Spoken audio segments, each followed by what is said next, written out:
तर नमस्कार मित्रांनो, मी विशाल पवार, शिवाज्ञ ॲग्रो बोरसर येथून. तर आपण आज बघू शकतो आपल्या शेतातली ही मक्का लाल पडलेली आहे. लाल कशामुळे पडते याच्याविषयी आपण आज 2 शब्द जाणून घेणार आहोत आणि त्याच्यावर पर्याय म्हणून काय काय वापरू शकतो हे पण आपण बघणार आहोत. तर त्यासाठी सर्वात पहिले आपल्याला समजून घ्यायचं आहे की हे कशामुळे होतं. तर हे आहे आपलं जे फेरस असतं, फेरसच्या कमतरतेमुळे किंवा जमिनीतली फेरसच्या कमतरतेमुळे ह्या असं लाल पडण्याचं प्रमाण वाढतं.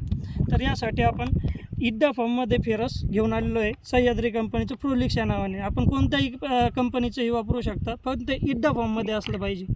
तर त्यासाठी आपण 20 लिटरच्या पंपासाठी आपण 40 ते 50 ग्राम इतकं हे फेरस वापरू शकतो.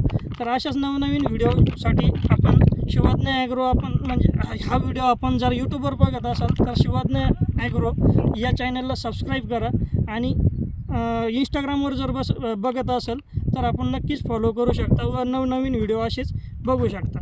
धन्यवाद.